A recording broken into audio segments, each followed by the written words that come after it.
Mike, turn your games down. Time for a movie episode of Games My Mom Found.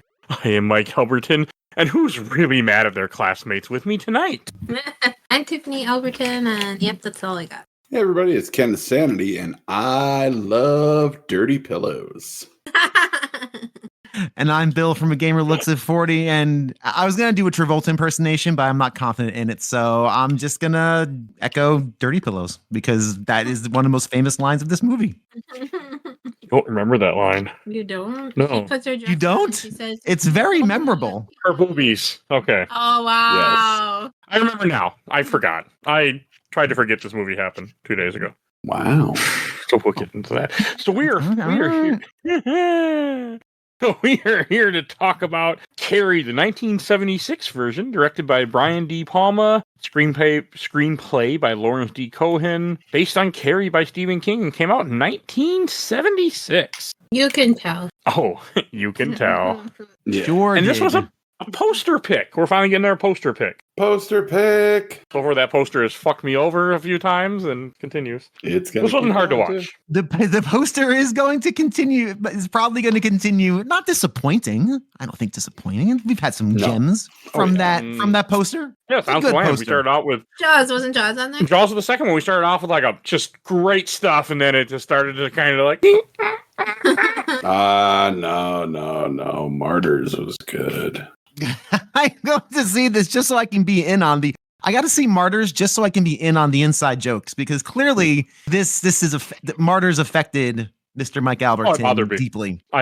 This movie bothered me too, but not like that. It was a different. Not in that We'll way, get yeah. to. No, Martyrs made me uncomfortable and made me just want to turn the movie off and walk away, and I had to question my art. So that's a whole different conversation. I don't My think art it's of a the podcast. stretch to say that Mike got traumatized by Martyrs. No, it's not a stretch. I wanted to turn it off and walk away. I don't like torture. Yeah, that's not what we're here to talk about. We're here to talk about Carrie. Right. Yeah. Indeed. So I always like to bring up our memories. So apparently, I have never seen a second of this movie before, other than the prom scene. I saw I knew of it, so I must have either seen pictures of it, but I've never actually seen this movie, and I thought I had. And I've seen the remake, and I don't know if I remember liking the remake, but that might have been time and place. I don't know. I didn't watch it because I didn't want to mess up my opinion. I had to watch it. They follow it pretty close. Someone didn't listen to my opinion. So that's Affect my opinion. because it's tainted. Tainted with what? A movie that's pretty much beat for beat? Yes, he is tainted. So that's my memory. That's my history with this movie. What about you, Tiff? I'm actually can't remember. This was out way before I was born. Not way. It was 10 years. And I don't know. I just know at one time I was obsessed with Stephen King, and I kind of still am. But so maybe that's why I decided to watch it. I don't even remember if my dad was like, hey, let's watch this. I doubt that. I feel like my mom would be mad at that opening scene, and that'd be very awkward for a father-daughter thing. Sorry. Anyways, I don't remember. Okay, Ken. Oh gosh, this was another Blair Witch moment for me. A movie that I swear I had seen before, but upon watching it, nope. Really? Oh, Really? Yeah. Wow, this is your first viewing. Okay. Yeah, this is my first viewing. And I've never read the book, even though I've owned the book for decades. okay. I get that. I'm not. Wow, I'm surprised this is your first viewing. That surprises me. All right. I am too, as a De Palma fan. I like other movies of his work, so I'll leave it at that. And Bill. This is a movie I think I've seen before. I can't definitively say. I'm pretty confident I've seen this before. When I was watching it, a lot of the beats seemed familiar to me, but it's one of those movies that's so, again, ingrained in the combined brainstem of society that I think we all have seen it at some point. But I have seen this book, and I know I've read the book before, but this was probably back in high school. And I don't remember much of the book. I was very much so into Stephen King. I had an era where I read a lot of his stuff. People like to dunk on Stephen King, but he is a damn good writer. This was his first book that he ever published. And imagine that, first book, one movie. And this is his very first book. As the story goes, for the book at least, he got 3 pages in and was about to throw it in the garbage. And then his wife said, no, you should finish this. And he did. And it became his first published book. And the movie was made about I think a year or so after, like not long after the release of it, because it was a surprise smash hit and launched him to be, the premier horror writer in the US of A and probably the world. So this is a pretty important movie and book. I have seen it. I can't 100% confirm. I'm pretty confident though. I feel the same way because I was like, I've seen this, and I didn't remember a whole lot about it, which means I watched it a long time. But maybe I haven't seen it. I mean, it could have just been one of those movies that just kind of like kind of Bill said, lives in the consciousness. Like you saw parts of it and you knew it existed. Like I think everybody knows the prom scene of her murdering everybody and the fire. It's just one of those things that's built into pop culture. Yeah, exactly. Absolutely. It definitely is, for sure. Well, even there's a remake in 2013. Did anyone see the remake, Mr. Sanity? Have you seen Carrie the remake? I did not. I watched it. It's pretty much beat for beat. There's a couple of things that I like better about it, but I would be open to watching it, as I do like Chloe Grace Moretz more than Sissy Spacek. Don't diss on I didn't like Sissy Spacek in this either. Don't know. I didn't care for her. I thought she was perfect for the role. There's nothing wrong with her acting. It's just I don't like the character. I don't like anybody in this movie. No, I know. I mean, I don't know. There's something about it that just. Plus, I really like Chloe Grace, so I'm unfortunately in this weird boat where I'm like, because I saw the other Carrie first, where I'm like, I like this version better. So you have, so Mike, you've seen the remake? At some point, before I met Tiff, so like 2014, 2015, but I don't remember. I remember liking it, but that just could be time and place. I don't know. Now, here's the question. Did anybody see The Rage Carrie 2, the direct sequel to this movie? I did not eat, though. I have not. I have memories of getting about 15 minutes in and saying, no, I can't. I paid money to go see that in the theater. Did you? Wait a minute. So you paid money to see that in the theater, but you never saw the original? Interesting. Apparently. Evidently. All right. I thought I had seen it. What'd you like of the sequel? I liked that it was in an air-conditioned theater. Nice. Good. Very nice. What'd you think of the sequel? Honestly, because I didn't see the original, I don't think it's hit as well for me as it may have hit if someone who had watched the original film watched it. Now I gotta watch it. So, I'm good. I'm not the best person. Okay. I don't know. I have little interest. Ken Sanity, don't sell yourself short. You're a wonderful person. You just said I'm not a good person, and you are a wonderful person. Best person to judge the effectiveness of the sequel. Oh, sorry. Yes, got it. Although I will say that the girl from Carrie 2 is Carrie White's half sister. Okay, so take of that as you will. Well, I believe in the book there is at the very, very end of the book, there's an allusion to a half sister or something along those lines. So that would kind of track with the actual source material. So because the book ends a little differently rather differently than the movie, but we'll talk about that as we kind of go through it. Okay. I also just got like when we started watching this, and I'm like, why are we watching a softcore porn? And I kept saying to Tiff, it's the 70s. Yes. Yeah. And it's just like, man, none of this would fly like 90s or anything. Like this would not fly. Like, no, especially considering they're in high school. Yeah, like, that's really off-putting. Like that was off-putting to me. Yes. I didn't skipped like it. I gave it the ye old skip. I was like, there's a lot of nudity. No. There's a lot like full frontal. There is. Like you don't need this. Like, but it's the nudity 70s. Doesn't bug me per se. It's just, but yeah, hey, it probably made a few extra dollars in the budget theater when it was running at the end of its run from younger men. Sure. So hey, sure, R probably. I mean, it had to have been R. PG-13 didn't exist. Did PG-13 not exist in the 70s? No, not until Temple of Doom. Temple of Doom? Huh. That's it. Yeah. I did not know that. All right, cool, man. So I guess I get the sense, Mike, Albertin, and Tiff, I guess you didn't like this movie. I You did not enjoy your time with Carrie. No, I enjoyed it. Maybe I'm not sure. You didn't mind it. I didn't mind it. It wasn't like Mike, who really does not like it. I didn't mind it. It's just I'm like Ken. I'm questioning if I've ever seen this movie. I think it's the religious stuff. I'm not a big fan. I mean, of like, 'cause, I mean, this is a real thing. I mean, there are people out there who are going to treat their kids like this and do it for God. And I don't like that whole idea. Yes, I know it's a movie, but there is some. There's real people. No, I know.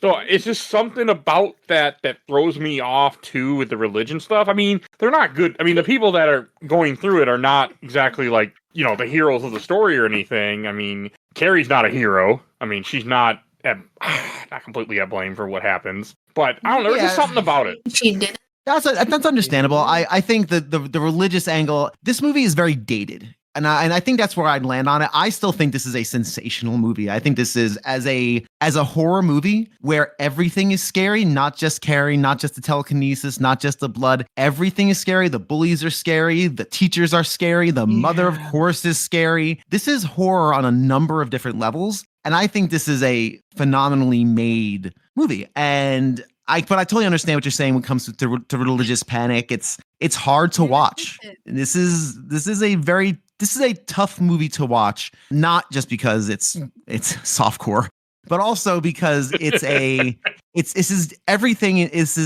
challenge, not a challenging movie. It's not a tough watch, tougher than I anticipated. But I think Sissy Spacek is exceptionally good in this. I don't know how much she's really acting per se, but as a character and a persona, I think the casting is perfect. She's really good. The actress who plays the mother is deliciously over the top, but I still really appreciate her. And they both won Academy Awards for their performances, I believe. Oh, I can. Yeah. So everybody does a good job. It isn't. I think part of it for me is that it's a 70s movie. Oh my. Okay. And That's 3 times now. And it's going to be a lot more. And it's just something about that feel about this movie that I just didn't like. All right, that's understandable. Ken, but that wasn't an issue. Yeah, Ken, please talk. Well, before we get too much further, how about I tell you what this movie's about? Yeah, we do that, don't we? Capital L. Nearly 50 years later, and high school kids haven't changed. They're still the same little asswipe shit for brains they've always been. Carrie White, a shy, withdrawn girl with serious home life issues, gets her first period and awakens latent telekinesis powers within herself. Soon, she's using them for good and beating back her overbearing religious fanatic mother while enduring the catcalls and taunts of those who think they're her betters. When a prank at prom goes horribly wrong, Carrie goes from would-be X-Men to homegrown terrorist. It's your basic coming-of-age, feel-good drama. That was good. Very nice. Now, I was thinking about Ken Sanity and his wonderful, wonderful back of the box descriptions. I wonder how they stack up to the actual back of the box. So I looked up the back of the box, the actual back of the box of this. Let's see who's better. Let's see. Of course, Ken's is going to be better because you said ass wipes. And you mentioned and you said ass wipes, and neither of which would appear on it. But let's give it a read. Let's see. Actually, is this the original? I want the original one. I want the original one. Like in the 70s, we knew you couldn't watch porn, so come see this movie for $1. I know they did, but the kid couldn't get in. It's bigger. Hang on a second, guys. I'm not. I had one, but it's there we go. Dang, it's in French. All right, forget it. Forget this whole bit. Your thing is so much better. Forget this whole bit even existing. Sure it is. I had it, but it's the one I'm looking at. Sissy Spacek leaped into stardom. Leaped. It's not leaped. It's leapt. Not leaped. Who wrote this? All right, forget it. Forget this entire thumb. No, leapt. Leapt. So I wrote this? Is what you're trying to tell me? Oh, nice. All right. Sissy Spacek leaped to stardom as Carrie, the introverted teen who hides 2 secret shames, an abusive religious fanatic mother and her own mysterious power of telekinesis. Spacek, who would go on to win the 1980 Best Actress Academy Award for Coal Miner's Daughter. Coal Miner's Daughter. I was like, what now? Yeah, the Coal Miner's Daughter. Never saw that one. Gives a riveting performance that earned her an Oscar nomination, almost unheard of for a horror film. Supporting cast includes John Travolta, who, in a dynamic performance, shut up, not dynamic. Yeah. Displays a super certain charisma that would later help to make Saturday Night Fever, Urban Cowboy, and Look Who's Talking huge hits. I'm not going through this. This is some fan-made nonsense. Forget it. Forget this whole bit. Forget this whole bit. Travolta's performance dynamic is ridiculous. It's reactionary at best. Yes, he's dumb jock number 5. He's fine. Although there is one moment in this movie where Travolta's delivery was pitch perfect, and I laughed so hard when he was driving in the car, and his girl decides to, undo his jeans and take a visit to Laptown with her face. And she's talking very clearly, mind you, so I don't think she's actually doing anything. But she's like, "Oh, I hate Carrie White," and he just looks down. Who? Perfect. That is the correct statement at that moment. Absolutely wonderful. Also, I mean, it made me laugh too. I'm like, yeah, you can't talk that, fluently, but I get it. That's funny. So, Ken, what did you think? So, what did you think of this movie as someone who never seen it? It was a different time. Yes. Like a lot of the things we've already talked about, there's a lot of not quote unquote good movie in here. But at the same time, there's a lot of wild swings. And the whole movie has like a very dreamlike feel to it. Almost like, almost the whole thing shot in soft focus. Yep. Which is amazing. I love that. And it lends that dreamlike appearance to the whole story. Kind of gives it almost like a fairy tale feel. Mm-hmm. And it kind of feels like a fairy tale. Yep. Like a twisted fairy tale. I think this movie is very well made. Brian De Palma is a director that I like, not love. I don't particularly think Scarface is the amazing, wonderful, fantastic movie everyone says it is. I don't quite get it. I think it's good, not great. But De Palma is really swinging for it. And again, I was actually recently listening to the Donnie Darko episode, which as of this recording just recently came out, I think. And where we're talking about how Richard Kelly of Donnie Darko fame, he really went for it. He took the swing. And this is De Palma doing the exact same thing. This is also one of Brian De Palma's first movies as well. He had been doing a lot of documentaries up to this point. And then I think, and correct me if I'm wrong, Ken, but I don't think he did many features before this. And this is him employing lots of interesting techniques to create this kind of, twisted fairy tale. He had a few movies, but I don't know which ones are documentaries or not. He was mainly known for documentaries, yeah. Okay. But like stuff like, Get to Know Your Rabbit, Hi Mom. He did a little movie in 1974 called Phantom of the Paradise, which is chef's kiss. Really? Okay. I'll check it out. I've never heard of it. I did a movie called Sisters, which I haven't seen, but I will be watching. Oh, Siamese Twins at Birth. Oh boy. Is that is that an Asian It's a Siamese twin movie starring Margot Kidder. Oh, this is going to be amazing. Oh boy. A psychological horror film. Yeah. Like he does a lot of that. Yeah. I mean, he also did a perfect movie in 96. So hey. Mission Impossible. First one is perfect. First one is perfect. That's right. He did do the first Mission Impossible. After that, I don't know, but that first one is I love that first movie. It's a good movie. It's a very good movie. It's a damn fine movie. Yes, it is. I also did a movie slightly before this, called The Fury, also with Amy Irving in it, who played Sue Snell. So, like, at this point, he's starting to become the Brian De Palma we all know and love. Then in 1980 and 81, he did Dress to Kill and Blowout, which are probably two of his biggest movies of the 80s. And then, fucking Scarface, whatever. Yeah. But like he's done some good stuff. In 87, he did what I consider to be one of the best crime movies of all time, The Untouchables. Yep, that's right. That's my favorite De Palma joint. Untouchables is fantastic. I'm just so good. Yeah. As is Dress to Kill. Dress to Kill is a very good movie. He does a lot of good stuff, and I really appreciate his work. And this is and De Palma is really, again, like going for it in this movie. He really, you can tell he's really pushing the boundaries. There are so many interesting shots in this. I think he captures high school craptitude really well. I think he does a really good job at capturing just how crappy high school can be. The characters feel very natural, and nobody's really great in this, including the teacher. The teacher shouldn't be smacking her students around. Sorry, gym teacher. I know they're annoying. Oh, holy moly! Like, look, I am not on the side of abuse, but man, those fucking bitches deserved it.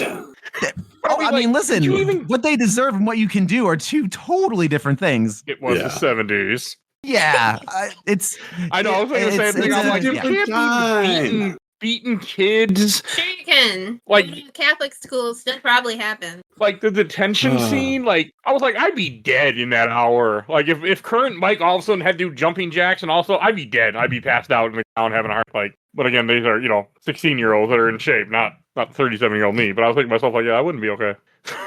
I kept thinking of that scene, but also like that's like borderline torture to me. You're like, I'm just making them work out for an hour. Torture. Yeah. I know it's not. But they also deserved it. They deserved it. But like, she shouldn't be manhandling them. Like, she slaps them a few times. Like, even when in the shower scene, she slaps Carrie to get her to her senses. I'm like, yeah, that's her solution. Yep.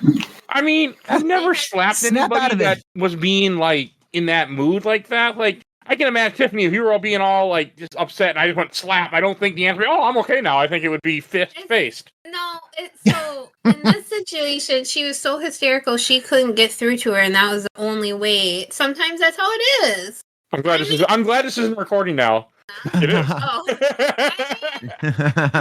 I hate you. To be fair, I'm glad the woman on the podcast said it's okay to hit somebody. So.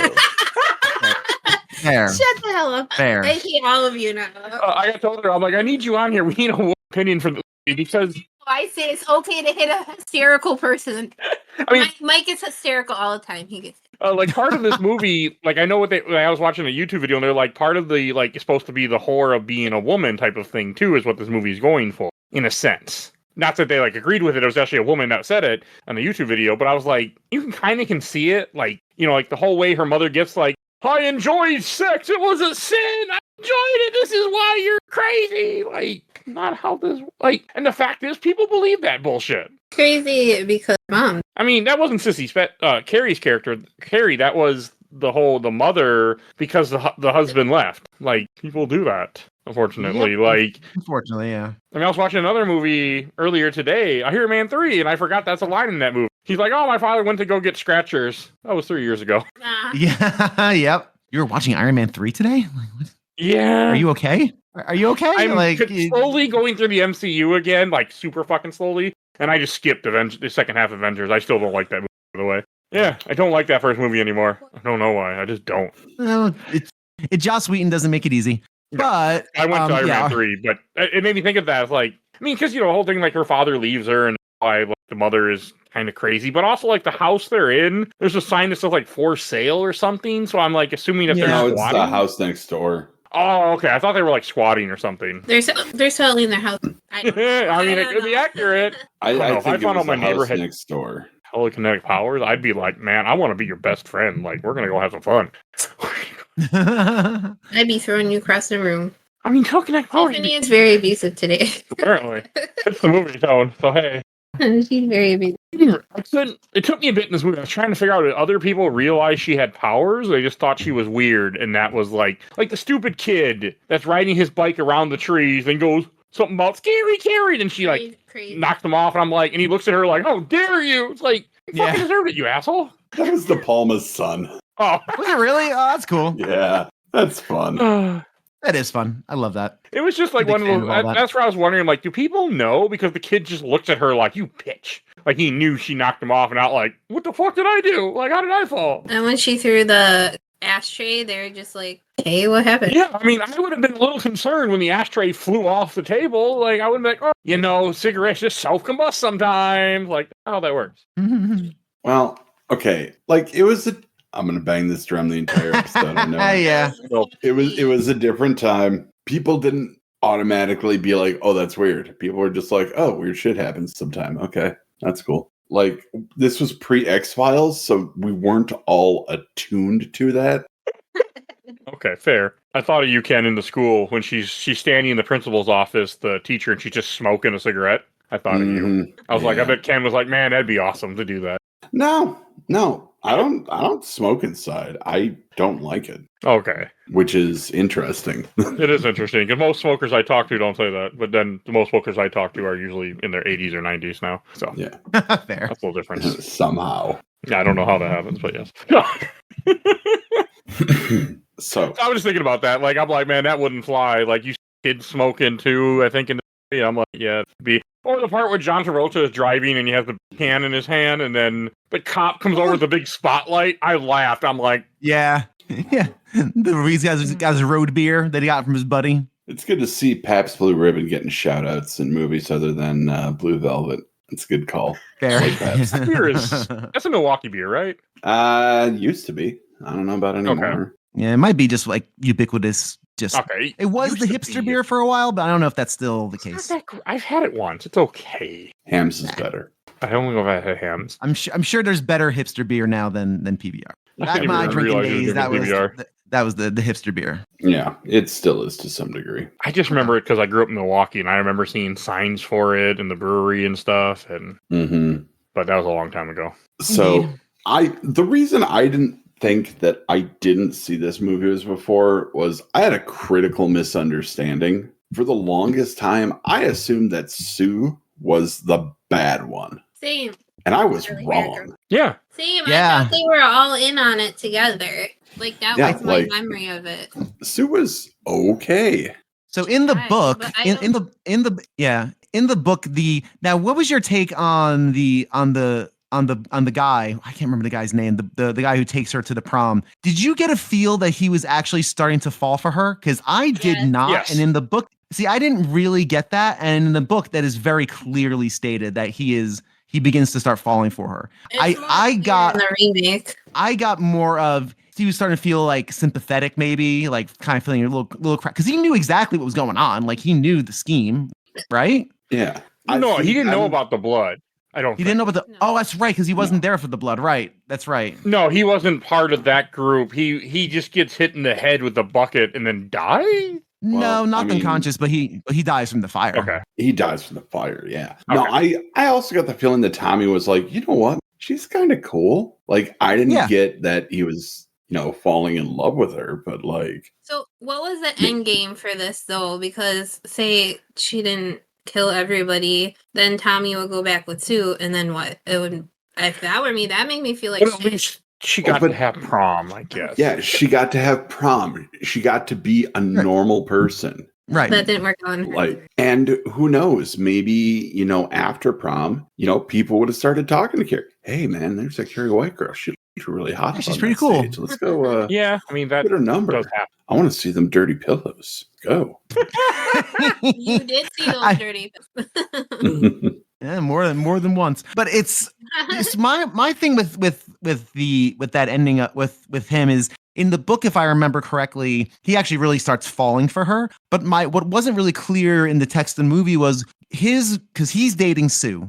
Sue says, "I'm not going to go to prom. You go to prom with Carrie White." I was in the impression that she was in on it and she was in on the game. Her goal was to get Carrie to the prom so the bad girls could do their bad girl stuff. Was that the case? Was that what you guys came away with? No. That's what you're supposed to think, but there's one Okay. scene where she smiles when she sees her on stage, and then she Right. gets confused when she sees the rope and has like a moment of fear, and then the Right. gym teacher pulls her out. So you're Right, because the gym teacher thinks It's a mixed signal. the gym teacher thinks she's there to mess with because she was Yes. all right along with everybody in the locker room. She was right there along with everybody. So I see that was kind of confusing to me because when Sue shows up, I'm thinking, well, she's there to just watch the prank. Like she's there to just revel in the awfulness that's about to happen. And then when she looks up at the ceiling and sees the bucket of blood, that's when I was like, wait a minute. Well, she's clearly confused. So maybe she wasn't in on it. So I think I lost something in the translation of it. If you like the locker, sorry, I have the hiccups. The locker scene where the gym teacher's like pushing them all back. You see that moment where she like suddenly realizes that Carrie has no idea what's going on with her body, and she immediately feels guilt and shame. That would probably Right. be your only clue. there's not a lot of clues. Yeah. There's a pretty big one. Like when Chris is talking about, messing with the teacher and everything, and Sue's just like, shut up. Like that is I am really sick of your shit now. I'm done with it. Yeah, and that was kind of that was more when I saw that, my thinking was more of a let's just shut up and run. Like just enough with your nonsense. I agree, but I still thought that she for some reason was in on the prank. So maybe I guess I just might have missed something in the text of it. See, because it was an interesting turn. I imagine something happened after a scene that was shot here. When Margaret White comes over to Sue's house and is talking with her mom. Yes. And being all creepy. And then when she leaves and Sue comes in behind and, what was Carrie's mom doing here? I think that Sue and her mom had a talk and she was like, oh my God, Carrie has got it so much worse than I thought. And we did that to her. I'm going to give her a prom date. I feel bad. So that was my thought. And yes, I was probably projecting a little narrative onto that it didn't supply. That's fair. But I do think with everything there, you can kind of realize that Sue's not involved in the final prank and is horrified by it. Yeah, there's a few. And I think the big one, of course, is at the actual prom itself. She's clearly not expecting that to happen because she's looking on like, oh, this is actually kind of cool. This is like a little moment. Like, and she looks pretty up there in her homemade dress, and this is actually pretty neat. And obviously, so that was the one thing for me. But before that, I thought that was more of a turn at the prom itself, not something more premeditated than that. I think you're supposed to kind of think that it's something that is like that she's trying to set her up and, it's all, trying to embarrass her. Yeah. I mean, how also, about that prom? No, I'm sorry. Oh, sorry. Go ahead. And we can I'm going to say, like, who the fuck thinks we're going to go kill a pig and then go get blood? Like, it's a pretty twisted thing. It's not great. Not great. That Chris Harkinson's a real asshole. Indeed. Did you recognize her, by the way? I did not. I did, and I was bothering me. Like, where do I know her from? It's Ann Lewis from RoboCop. That's it. Thank you. It was bothering me. I was like, where is she from? Okay, cool. Thank you. Rewatch that movie and cover have we done, by the way, have we done RoboCop on this? No, podcast? We haven't. The thing about this podcast, like we've done at this point, like 100. I mean, if you count the MCU, 170 movies, something, over 200 with the MCU. Oh yeah. Point, or at least damn close. Yep. Yeah, and we haven't done a lot of like big movies that you think would be on a movie podcast. We do strange shit here. So well, I am going to formally request that I'm on anything that's RoboCop related because I believe it's a perfect movie. That is one I will absolutely say is perfect. I like the remake. Does that count? No, the remake fascinating. I don't remember the original. I've seen the remake though. I RoboCop I would claim is a perfect movie, but that's just my. Wow. I love that movie. No, like example. This is our first John Travolta movie that we've done on the podcast. That's wild. Okay. Bullshit. It is. Really? Yeah. I wasn't sure of it, so I didn't open my mouth earlier because I only say facts on the podcast. But then I went and scrolled through all his movies. I'm like, we haven't done a single John Travolta movie yet on this podcast. No, you had to have done the Thomas Jane Punisher. We have not. We did Warzone. I know we did War. Yeah. Damn. No, we didn't do the Thomas Jane one, and we didn't do Pulp Fiction. Yeah, we haven't done any. I don't think we've done Pulp Fiction. We haven't done any Tarantino. Oh no, we haven't done any Tarantino. No, I haven't done any Tarantino. I want to do Kill Bill after watching Enter the Dragon, but no, I've seen a bunch of John Travolta movies. I've seen a lot of these movies on the list, but I just haven't covered any of them. Anyway, back to this movie. It sounds like I surprised Mr. Sanity with my RoboCop comment, and I want to save that conversation. No. I'm with you. RoboCop's great. I'm surprised Mike likes the remake. I don't hear a lot of people that do. So I saw it once in theaters, and I remember enjoying it when I walked out. But did you see the original? I saw it as well in theaters because I'm such a big RoboCop fan, and I remember thinking if this movie was called Robo Dude or Cyber Cop, it'd be perfectly acceptable. But because it says RoboCop, it just doesn't quite fly. But back to this movie because I really want to talk about the. I really do want to talk about the prom scene. It is one of the most famous scenes in horror. Yeah. It's very influential. De Palma, when he directed it, when he actually shot it, he was going to present the entire thing in split screen. he shot way more split screen than is presented in that cut. But when he cut together, he didn't like it, so he did more full frame stuff, which I think was for the benefit of the movie. I think too much of that split screen would have been too much. What's everyone's take on that scene? Because it's such a long, drawn out, slow, almost too long, like 10 seconds longer. And that thing is not unwatchable, but definitely not great. It's just long enough and almost too long. What's everyone's take on that final moment? You had a comment before. I did? About what? When it went spin, spin, spin. Oh, she's talking about the final moment. Oh, he's talking about the whole thing, I think.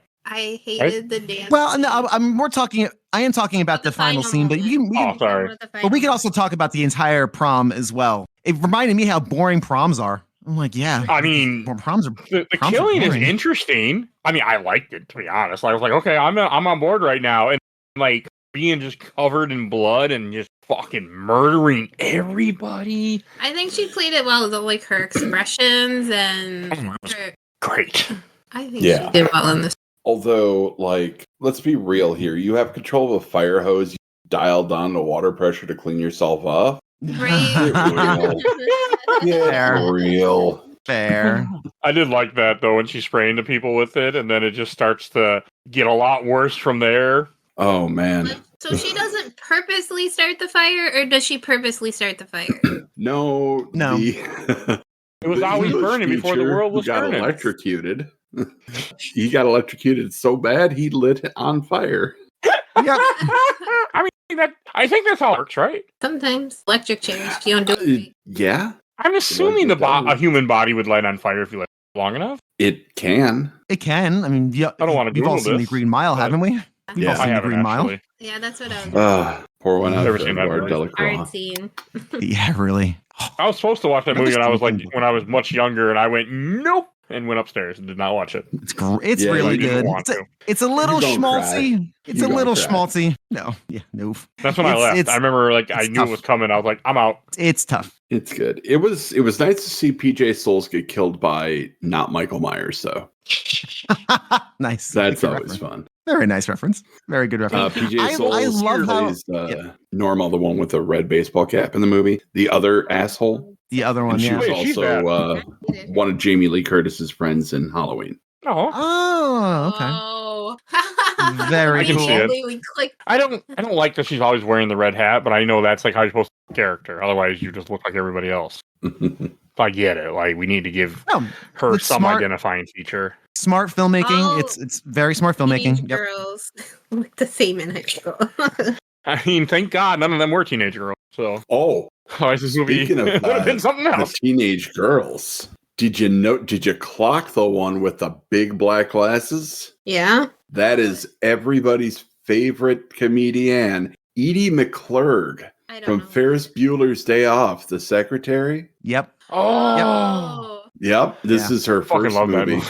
Okay, I did not catch that. I really like that. No, we don't cover. Well, we cover some well-known movies. We do a lot of weird shit here. Yeah, which is All my good. movies have been Thanks, well-known poster. movies. I mean, not Thanks, even the poster. poster. I mean, like, look at the Spooktober stuff. Yeah, I know, but It's got some deep cuts that we're doing the Spooktober. So I don't know. I'm trying to, at this point in the show, I'm trying to do just or whatever catches my eye. well, maybe 2026 is going to be the year of the stream films. Yeah.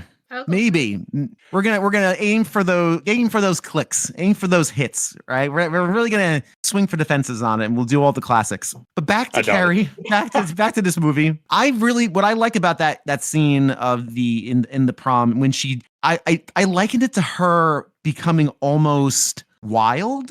Like it's her Yes. coming out party in more ways than one. Yes, she's finally Oh. growing into her humanity. She's growing into her womanhood. She's growing into herself as a person. She's standing up to her mom. Helps when you can pin her to the ground telekinetically. But I love how primal it is and how. Yeah, I love how primal it is. And I think it's as far as a tension scene. And again, it's really hard.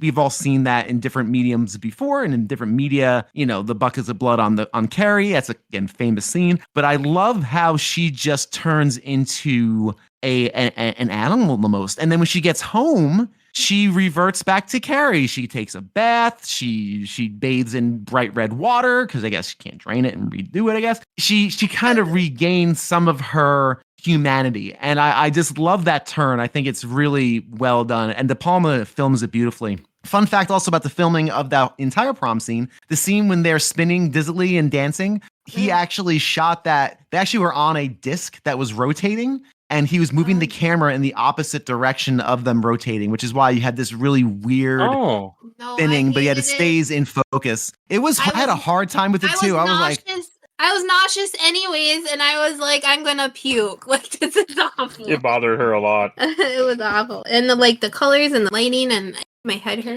It's on purpose, though. I know, but it was awful. I don't like it either. It went on too long. Oh, shit. I didn't like the split screen stuff either that much. Like, it's cool at first, like you were talking about earlier, Bill, but it gets very damn close to overstaying as well.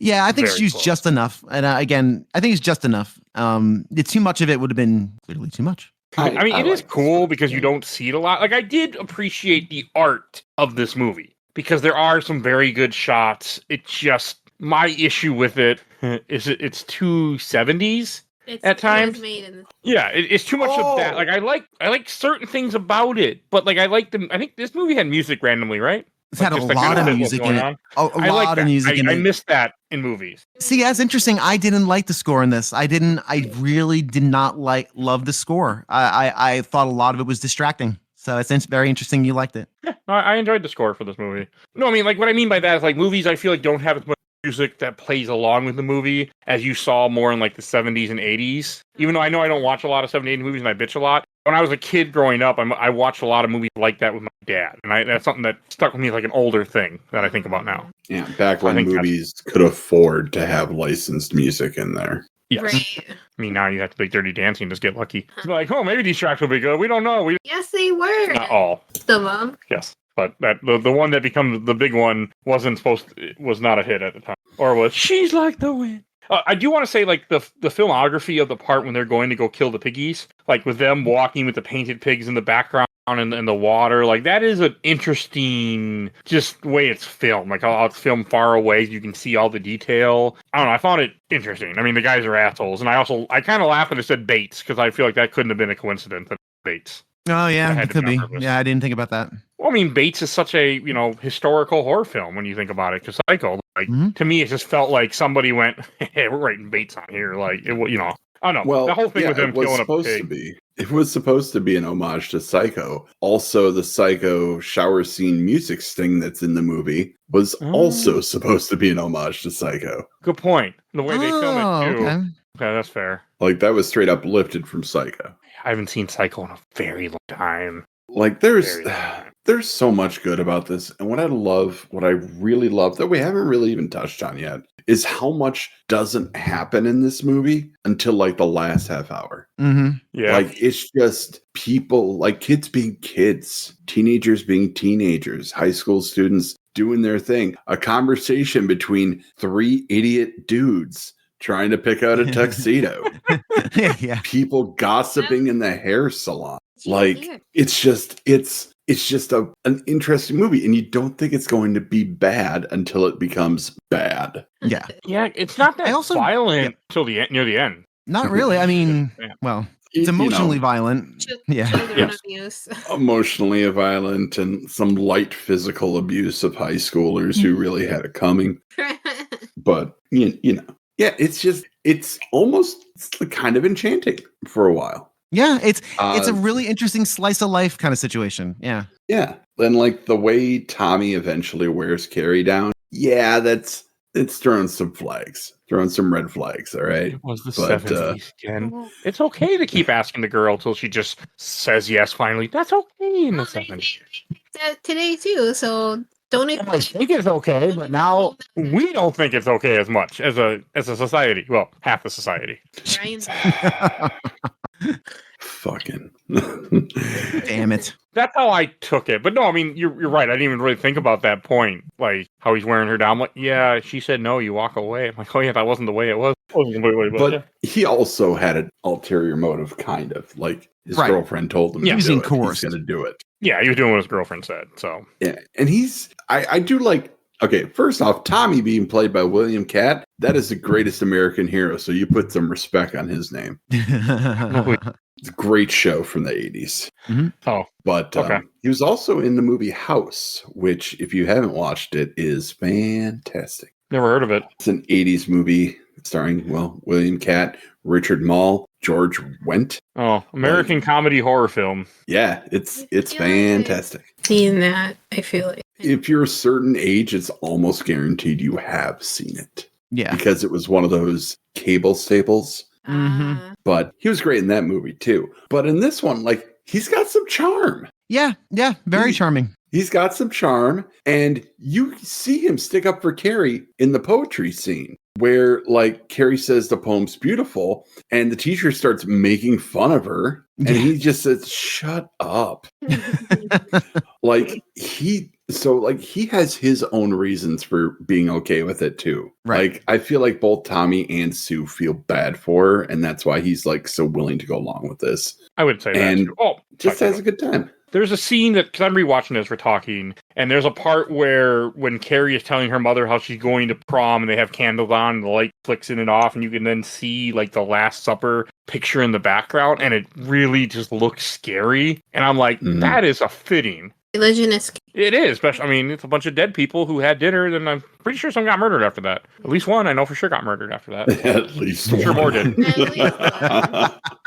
One got murdered very badly, I know that, but the others got murdered too. Another one. Rome was not nice. I have learned that from enough video games and movies. Rome was not a nice place. Video games. And historical stuff too. Rome was not nice. Hey, if the Rome didn't like you, they did what they should do with a tyrant. They all stabbed him. So, at least Rome did one good thing. But I knew people like Margaret White. I've known people that have that level of religious fanaticism. I knew someone that when their kid went missing and they're like, God will bring him back. And I'm like, no, you need to put a search party out. God will bring him back. No. God didn't bring him back. So, like, don't get me started in religion, okay? So I think that's also kind of turned me off because I don't feel like real. It is a core point of this movie, though. And it's so wild. And none of it is more wild than what her mom says after Carrie comes home from prom. When Carrie gets out of the tub and they laughed at me, hold me, mama, hold me.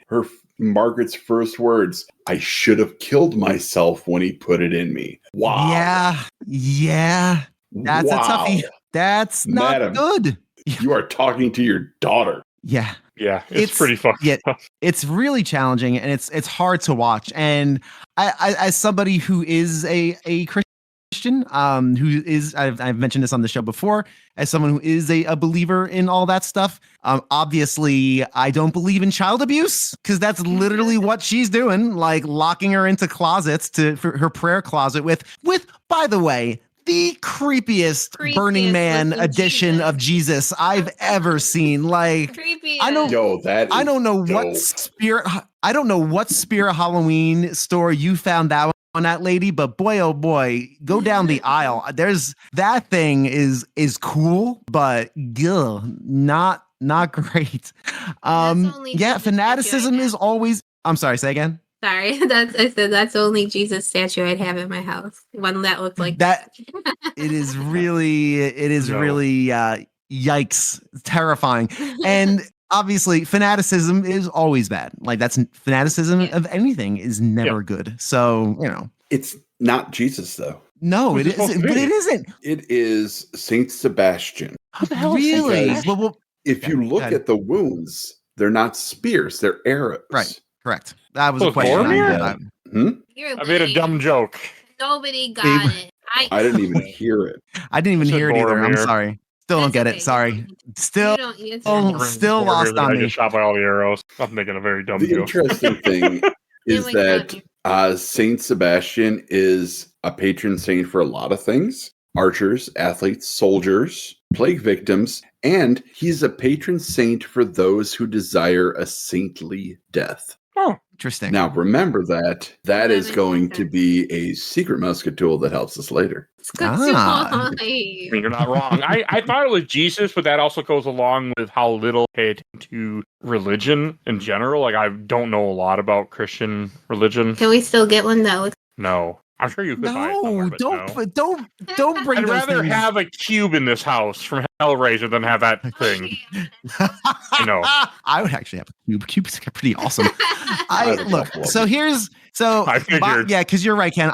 I didn't see it as Saint Sebastian. I'm not into saints. I'm not into that's more of Catholicism and other different sects. I didn't catch it as a saint. But it seemed like a Jesus figure. But you're right, because as the story goes, Jesus was a spear in the side, not arrows in his tummy. So that multiple arrows.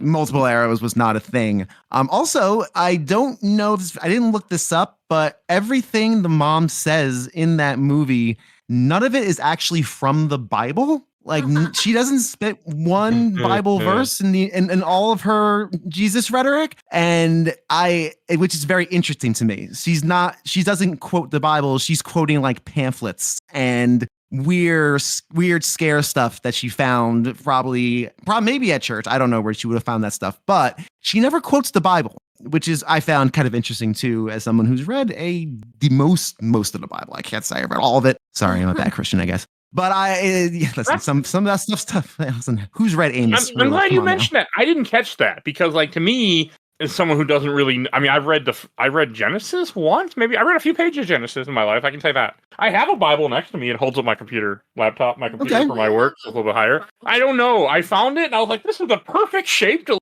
lift my monitor up. It might not be a grandma's Bible, or I'm gonna kick the shit out of you. But it makes a great lift the. Well, we're screen gonna up. investigate this Bible after we're done to make sure it's not my grandma's Bible, because that is not okay. Not my fault. It happened to be the perfect size. Poor grandma. Fair. I'm making That's good fair. use of the Bible, the best use I could make personally. I ain't opening that book again. No, those days are long gone. But no, I mean, I think it's cool because, like, for me, I took it as stuff from the Bible that makes more sense. That it's just her spilling out gobbledygook that isn't even in the book that she's supposed to be taking her religion from, which, in my opinion, fits a lot of some of like the more fringe aspects of Christianity. Sure. And there's bad actors everywhere, right? And that's Like Mormons. Obviously Like that religion. Scientologists. Oh boy. I mean, hey, there's one in this movie, so hey. That's true. There is one. Good call. Very well done.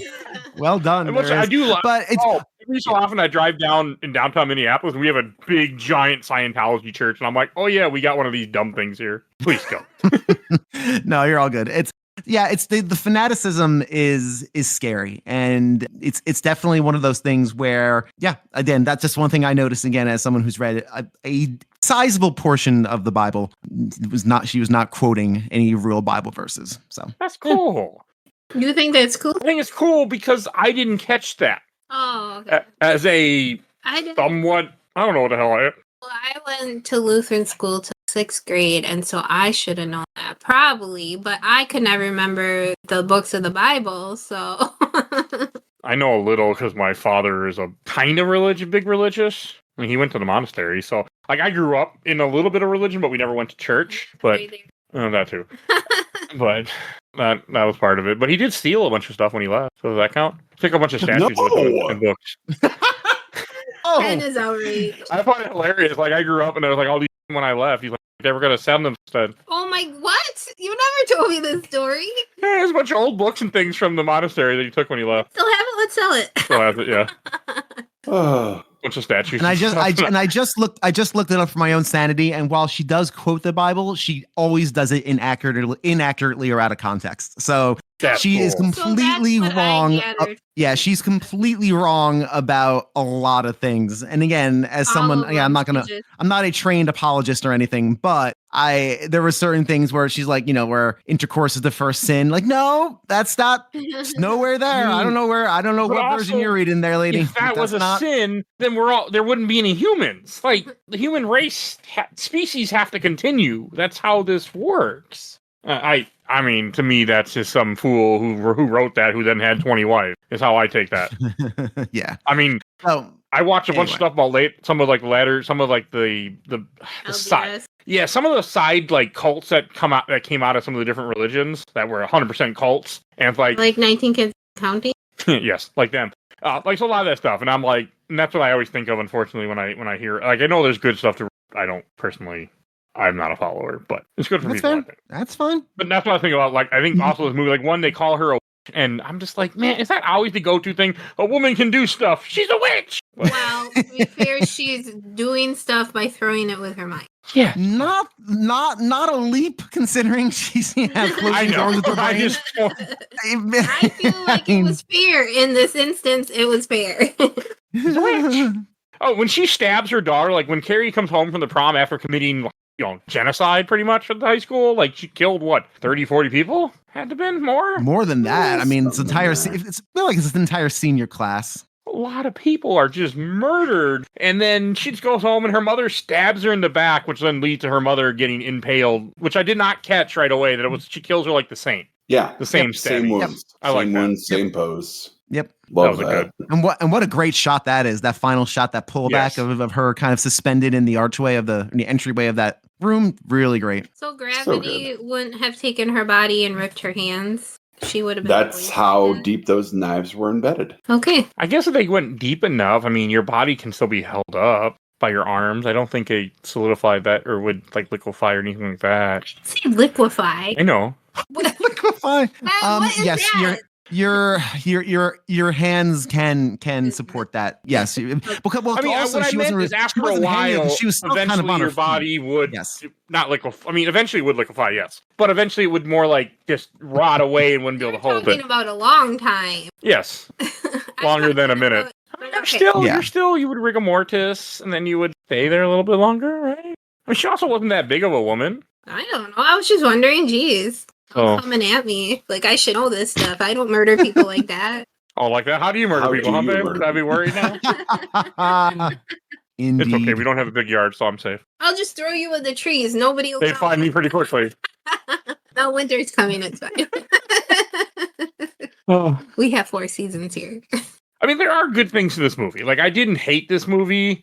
Part of my issue is a lot of it was the memory of the remake being better, and a big part of that is I like Grace. And I think that colored my opinion of this movie too. Like, I mean, I did appreciate the artness of this movie. I know it's not a word. Like the way the colors are, and they have like certain colors at different times that emphasize the feelings and the scene. Like, there is good shit to this movie. Yeah. It is kind of a slow burn until shit hits the fan, and then I liked it when shit hit the fan. Mm-hmm.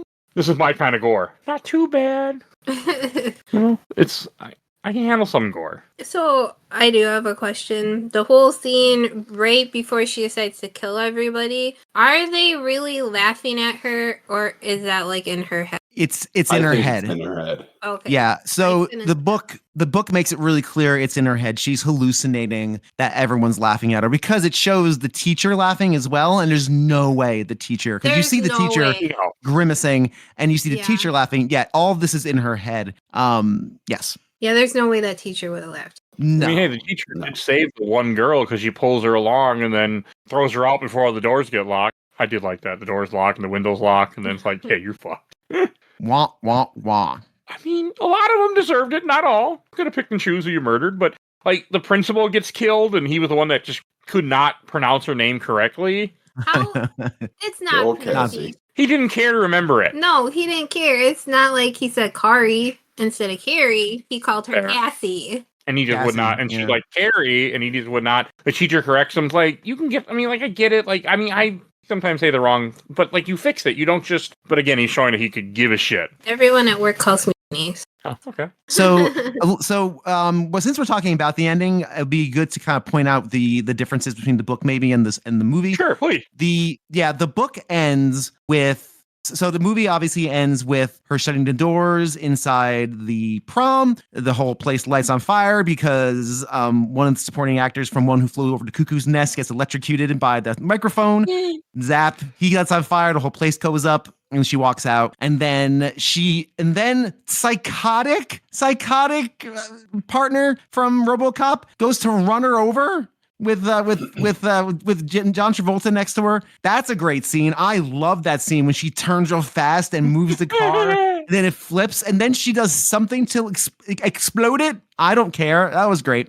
In the book, everyone is actually laughing at her. So in the book, I'm trying to remember now. Yeah, in the book, she leaves the prom covered in blood, closes the door behind her with her mind, and then sets off a gas tank that explodes the building and everyone inside of it. And then she progresses to walk through the streets of her town, blowing up everything. She sets the entire town on fire.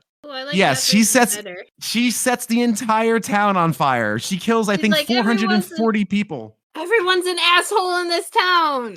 Yep. Then you have the scene. I think she sets like 7 or 8 buildings on fire. So it's like not the whole town, but she goes on a rampage around town.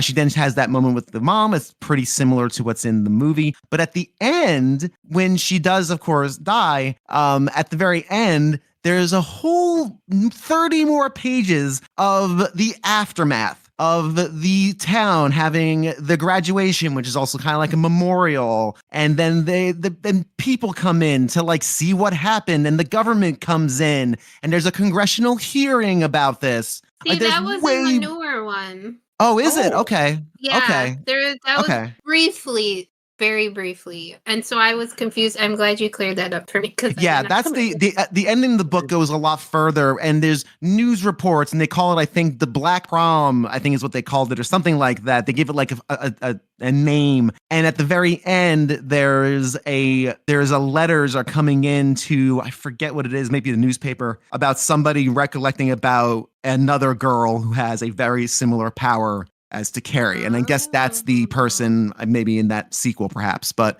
so it's got a pretty different ending in the book. I like this ending better. It's more personal. This is Carrie's story, and it begins with Carrie and ends with Carrie. And I think that's good. I think also a lot of the bloat of this, which is kind of like that 70s bloat, it just feels like it's a little too long. It's because the source material, there's not much there. This is a 200-page novel. This is barely a novel. This is almost a novella. It's a very short book, and there's not a novel's I think over 70 is considered a novel. It's about 200 pages. So this is very slight, especially considering Stephen King can go on and on and on and on, as we would see. Well, co-written by Cocaine, of course. But it's a very slight novel, so that also lends to a lot of these scenes that feel too long. For example, the one scene I felt went too long is when the teacher finds out Carrie is going to the prom. She has this conversation with her, and she's kind of playing with her hair and being very matronly, very motherly, like,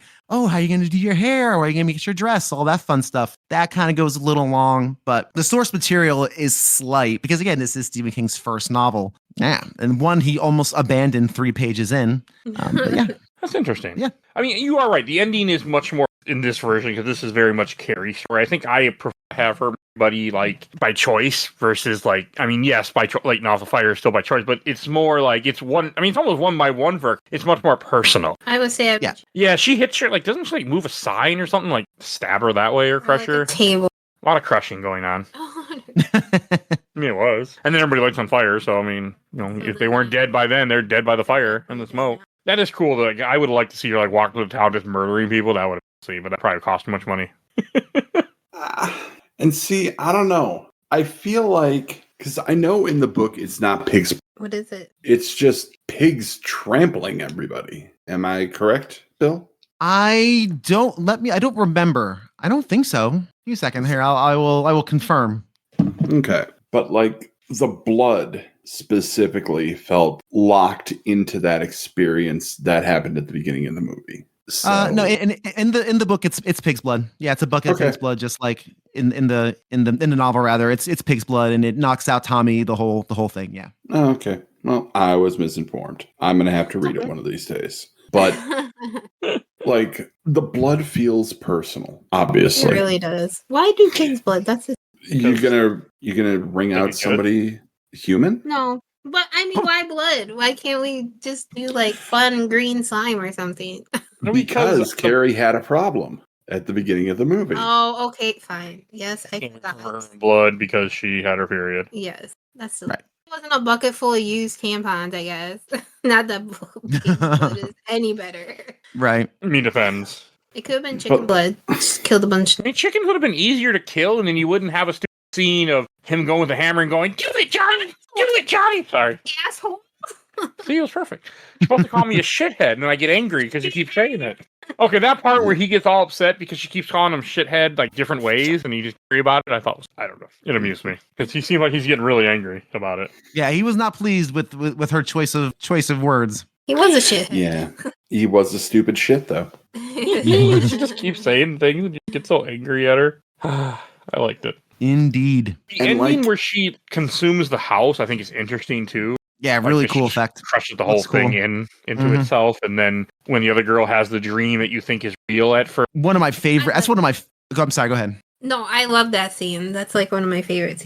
I love that fake out. A fake out is so good. It's so fun and scary and all the fun stuff. It's great. It was very Nightmare on Elm Street, I felt like. Yes, I had Yeah. the exact same thought. Yep, exact same thought. Except You this feel was like there's a well very before it. I know, but I feel like there's a very similar scene in Nightmare on Elm Street, isn't there? There is. Yeah.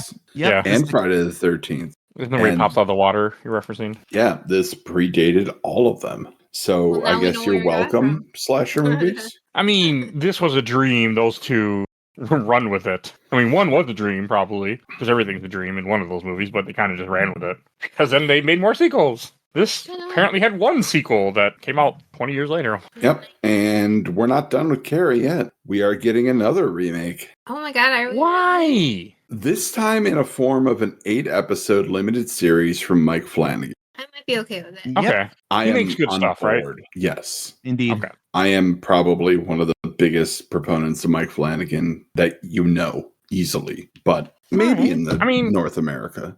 8 episodes. It's not a movie, so I'm okay with it. I wouldn't want another movie of this because you don't need it again, not this soon. I mean, 2013 is only, How are they gonna 12 years make ago. 8 episodes of a 200-page book? More backstory. Create your own backstory. Stephen King didn't do it, so why not? They can. More about the dad, maybe? I always Yep. wondered about. Oh, that's right. We forgot to talk about the other one. There was a 2002 television movie remake of this. Was there really? Oh, I Yes. didn't know this. Yeah, Angela Bettis played Carrie, which that's good too. That's real good. I have never don't know heard if of it. Well, it's a TV film, I'm but still surprised I never heard of it. apparently a lot of critics said it was not great, which is Oh. unfortunate. But so and we got to talk the musical also, 1988 Broadway musical.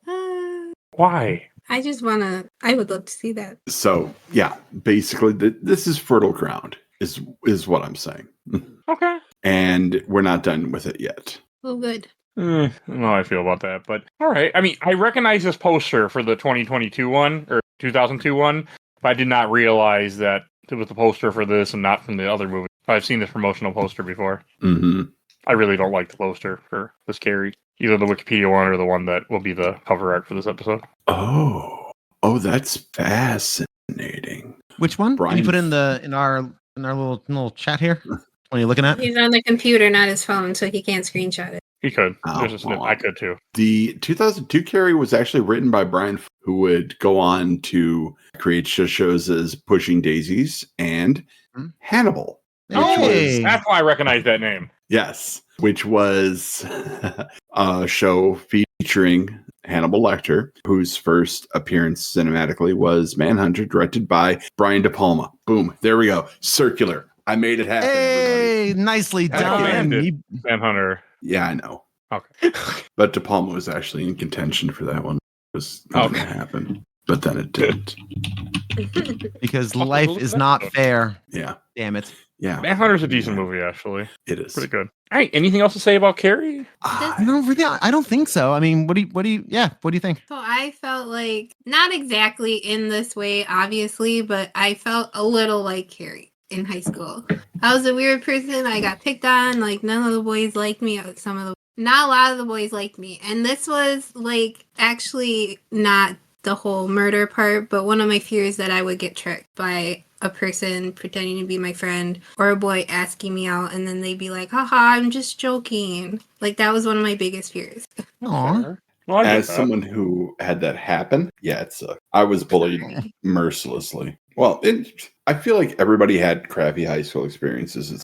Yeah, high school sucks. I'm waiting for Bill to be like, I enjoyed high school. I listened to ska music and played in the marching band. I don't know. I was pretty much fine. My middle school royally sucked, but high school was okay. It was fine.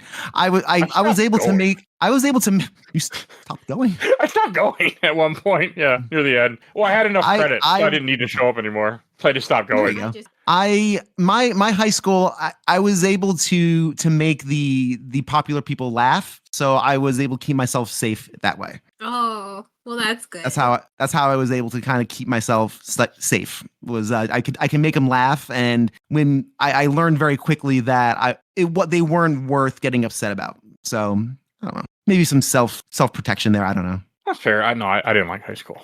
No, my senior year, I had half days because I had a job, so I eventually just stopped going altogether. I had enough credit, so I just I don't need to go here anymore. I'm just not going to. Graduated. Yeah, I haven't done. I had just classes that weren't necessary, so I'm just like, I'm tired of this. I'm going to go to work instead. No, I never liked school. I didn't like high school at all. Freshman year was fine, I think. I'm done with the place. Some people like high school, though, but I feel like for a lot of people, high school sucks. For the people that enjoyed high school, they peaked in high school. That was their glory days. And... For some. There are songs about that. Yes, there are. There are a lot of songs about that. I went to my prom, but nobody dumped any pig's blood in. I went to my prom and it was boring. I was like, this is boring. I don't remember a lot of it. I just remember I had a cell phone. I had a flip phone at the time. I remember that much. Oh Lord, get flip phone till I was in college. It was a blue flip phone. Imagine that it was blue. No, I can't. All right, I don't think I have anything else to say about. Should we go to shelf stacker box? Sure. Okay, you get to go first. Oh well, I don't know. I know you had no idea this was coming. I've been thinking the whole damn time too. I think I'm gonna do stack. All right. I still don't really know if I've ever seen it before this time.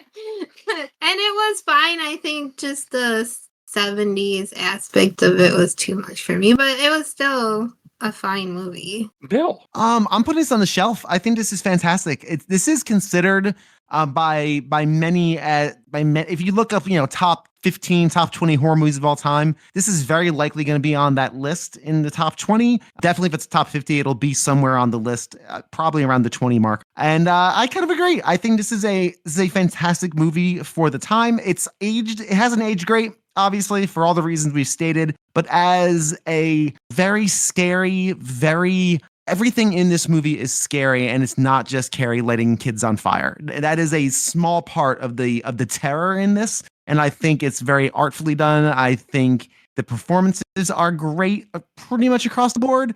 It's scary on a number of different levels, and I think this is a very formative horror movie as well. The book itself kind of reignited America's love of horror. We weren't really a horror-consuming country at the time, and Carrie kind of changed that. And while the movies we certainly had horror movies, Carrie was a big touchstone. So I'm going to put this on the shelf. I think it belongs there. All right. I'll go next. I'm going to put this in the stack. The more we talked about it, I mean, my opinion wasn't as into it. No, I didn't hate this movie. I wasn't that, it just wasn't as, I just have issues with it, but it's still a good movie. So, I mean, I want to watch the remake now. I want to cover the remake maybe next year, but probably not. But I might watch it in the next few days because I'm curious. I know, but I want to see it again. Does a better job of portraying Sue's intent and her emotions, where you have no doubt that Sue is not part of it. Okay, I'm curious. So, but I'll put it in the stack. And Ken. I also am going to put this on the shelf. I had a really good time with this.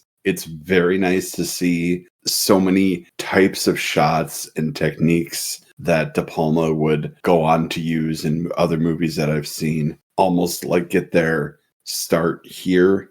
He's a wild director. The performances were very good in here. Sissy Spacek really nailed the I am in a horrible life at home. I am very skittish. I don't know how to people.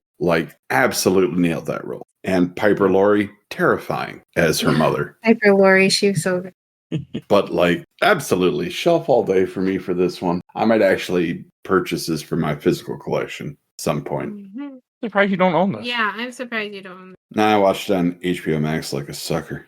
I mean, hey, at least it had it. You got to make Max worth it the few times when you're able to before they go, you want to watch this? Oh, nope, took it away. Haha, good try. Well, So, your last chance to watch it is August 31st. So, which is long already happened. I don't so understand why though.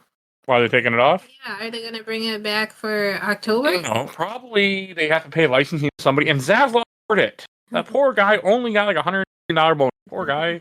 I actually He's looked it up got once. it. I don't remember what it was. He's searching in the couch cushions for loose change. Come on, give the guy a break. But it was something. It actually was. I'm pretty sure it was something like that. Like some ridiculous amount of money. So, but yeah, that's neither right. All right.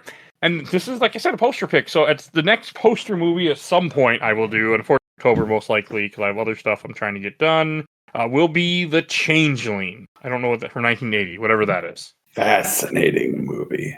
I have never seen it. I am looking forward to it. Well, I mean, I'm assuming I'll be invited. I shouldn't You will make that be, yeah. assumption. Okay. You can make Looking that forward to assumption. it. Hey, get ready for some George C. Scott. Oh, really? I'm here for George C. Who is- Scott.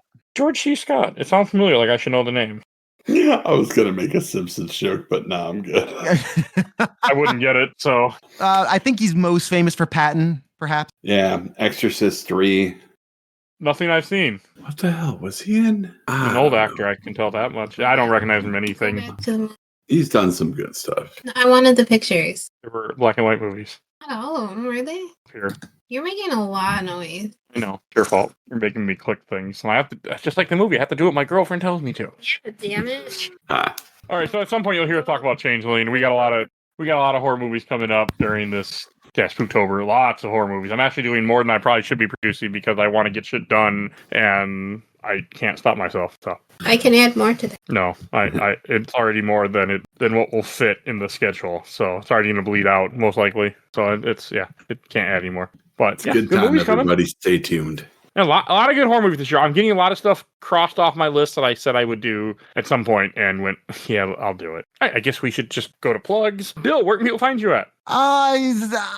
Like the gym where the prom takes place in this movie, my podcast is a flaming remnant of I think what it was. If you want to sift through the ashes of my show, then go to agamerlooksat40.com. I shouldn't say that. The episodes still hold up. Yeah, it's just a hiatus. I'll keep telling myself that. It's just a stutter step, as they say in The Sopranos. Just a stutter step. Yeah, no, the show is currently on an extended break, but you know what? There's 130 something odd episodes, many of which the great Mike Albertin is on. So definitely check those out wherever you listen to your favorite podcasts. Enjoyed this episode. Over 850 other episodes of this podcast. We do movies, TV shows, video games, comics, all sorts of content. If you want to support the show, we do a Patreon, little dollar. You vote in our Patreon poll, and if you do $10 or more, I will plug your show for every episode I make during that month. And trust me, I make a fuck ton. So $10. If you want to support, and you can see all our listeners and what we do on Podbean. You can hear, and you can find all our episodes there too. If you want to be on the show, if you want to suggest things for the Discord, join our Discord. It's free. We're always having new people join, learn, suggest things that I'll someday get to. All those work for me. And please, we're going to shout out my awesome intro and outro, because Helena at Hellhat, TikTok and Instagram. And check out Absolutely the Best Podcast, Work in Progress, with Zach, and they talk about MCU movies, MCU adjacent movies, and he's doing a bunch of horror for coming up now. So check out his podcast, and please follow us on Facebook, Instagram, Threads, Blue Sky, YouTube, rate and reviews wherever you get your podcast. I think that's everything I need to say, so we will see you guys all next time. Bye, everybody. Bye. See you. So long.